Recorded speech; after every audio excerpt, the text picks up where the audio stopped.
Hey, Professor Wiseguy here, and I'm just sitting at my computer right now and scrolling through some things, some stories from various online sources regarding higher education, because that's what I do. I have no life. I just ran onto one today. Newsweek magazine, not exactly the pinnacle of journalistic excellence, but we'll take them for what they are. And you'll see this is an article published on August 7th this year by somebody named Tom Fish. Now, if you're wondering who Tom Fish is, I know you are. Let's look. Tom Fish is a guy who writes for Newsweek, apparently. He's got this article, The 15 Easiest Dogs to Travel With. 20 easy instant pot recipes that the internet swears by. The one we're looking at today, 25 foods banned around the world, and the 25 most popular video games in America. Seems like he's got a thing about list articles. Okay, so this article, 25 East Coast private colleges whose grads earn the least money, sounds like it could be kind of interesting. But really, I think it's the sort of thing that is, as I said before, kind of clickbaity in the sense that you're supposed to want to look at it and go, oh, wow, look at them. They're way on that list. I mean, why would you want this list?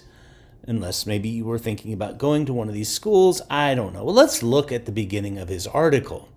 Selecting the right college is an important step for prospective students. Wow, right there, breaking new ground.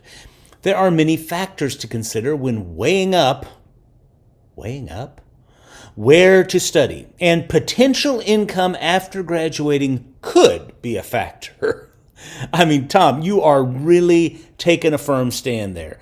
It could be a factor, right? Nobody ever thinks about money when they go to school or when they're weighing up, that's just weird, where to study.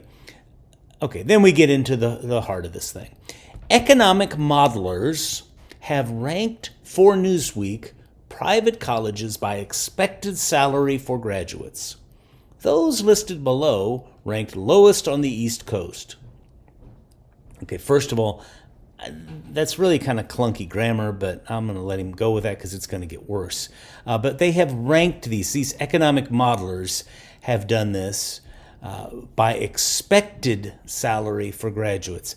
Honestly, though, I'm not sure that really is what the data would show because, well, more on that in a moment. Researchers studied a data set of professional profiles from colleges' alumni and attributing wages to each individual according to the national median wage for their current occupation of employment.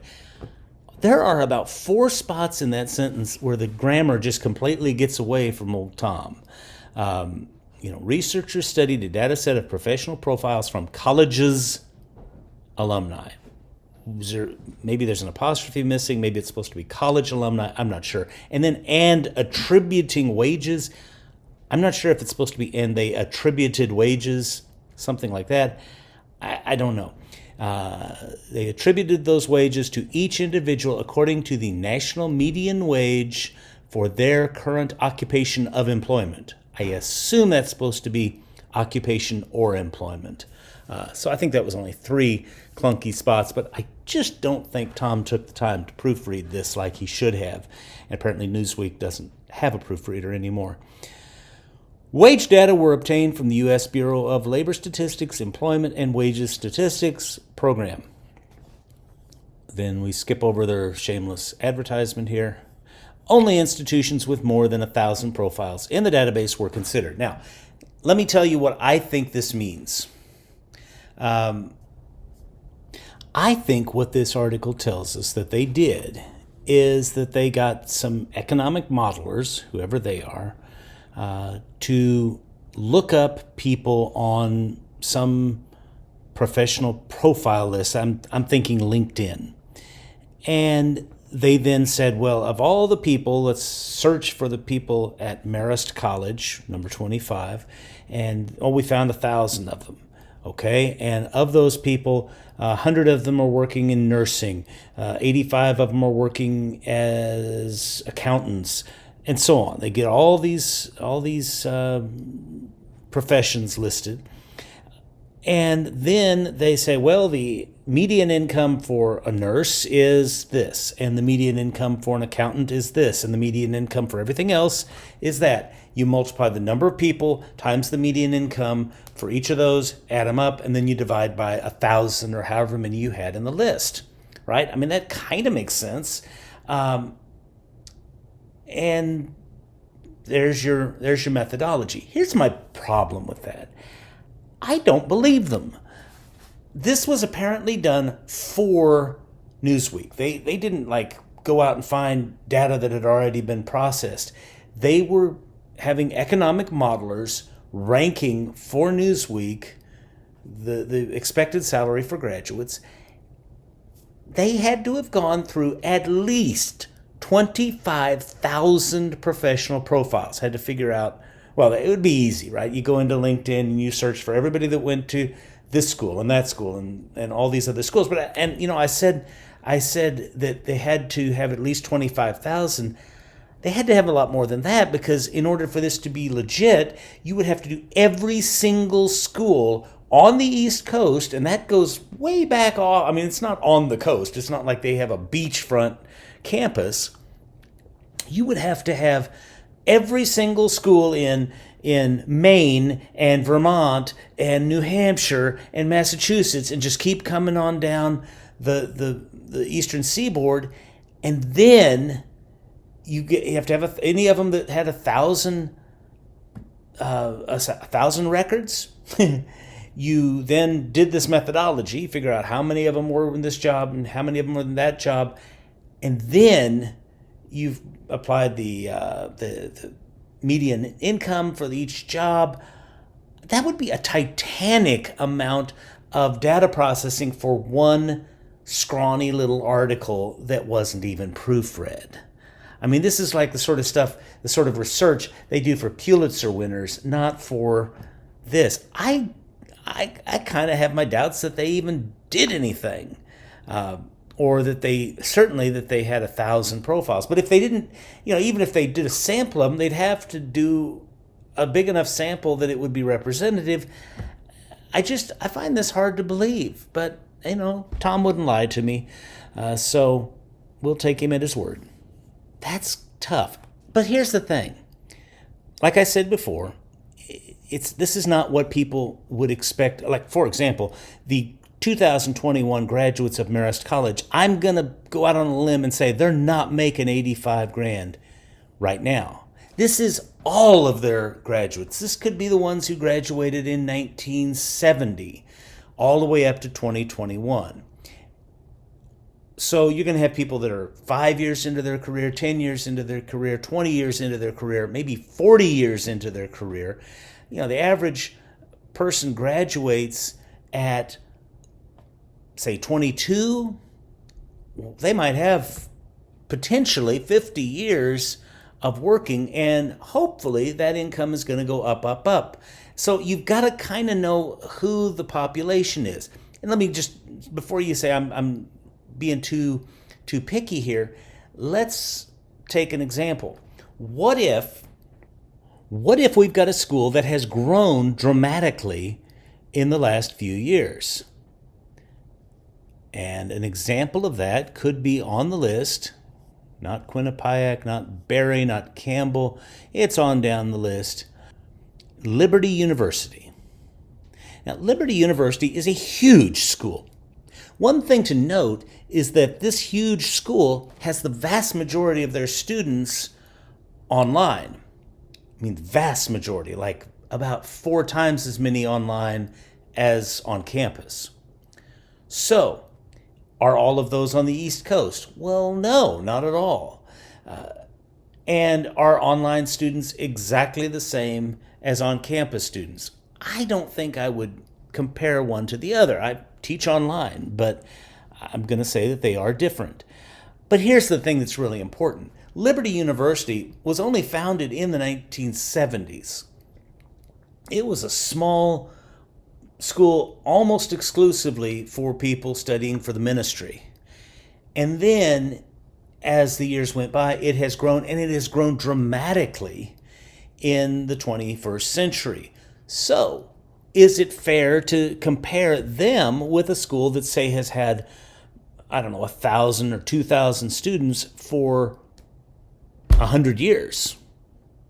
I don't think it is, because what you'll have in the case of Liberty University is a lot more of those people who are 5 or 10 years out of college as opposed to the ones who are 30 and 40 years. Plus, since they started out as largely a sort of pre-seminary school, you got a lot of preachers in there. Well, if you're in the Liberty University School of Business, you're probably going to make more than the pastor of No Place Special Baptist Church. Okay? That doesn't mean that Liberty isn't, appropriately on this list, but that number, 79,840, is not quite as significant as Tom Fish would want us to think. And then we look at the range of these numbers. The number one worst place to go is kind of what they're saying, is Monroe College at 67,000 and change. On the other hand, the very top of the list,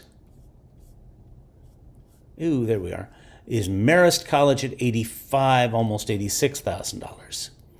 Well, that's a big difference, 22. But if you just scroll through them, 85 at 85,600. 85,400. I think that would fall into the category of not statistically significant. 85,300, again. 85,200. 84,670. These are not huge jumps, so the ranking is maybe not that significant. And you can see that we go all the way down to number 18 before we get under 84,000. And is this methodology they're using of going to LinkedIn or wherever and then attributing wages according to the national median for the current occupation, is that sound enough to really even make these conclusions? I don't really think it is. Certainly those very specific numbers are not quite as specific as they would seem to be, not quite as significant as they would seem to be. I'd also be interested in knowing the methodology that these economic modelers or researchers used. Were these people who were just as top of their field as Tom Fish is? Well, I hope not. I hope they got somebody better, but I kind of doubt it. I think they hired somebody who could do some data analysis for them. An economic modeler, that could be the person who can average up the sales at the Jiffy Stop store for the last month, or it could be somebody with a PhD in economics. I'm going to guess that it was closer to the former than to the latter. What it really comes down to is this. This article provides us with a list of 25 schools. They are private schools. They are on the East Coast. Other than that, I don't think it tells us a great deal. I'll believe that probably a graduate of Marist College earns more than a graduate of Monroe College. But that's about all I can really conclude. Can you use this information to help you make a decision as to what school you should attend? I think it would be a really poor source to use for making any sort of a decision. I just don't trust it at all. Tom Fish, buddy, I hope you got paid for writing this article. I don't think you're making your future and your legacy with this sort of work. But hey, we all got to eat, right? Okay, that's all I've got for you. Do all the right stuff. But right now, get out of here.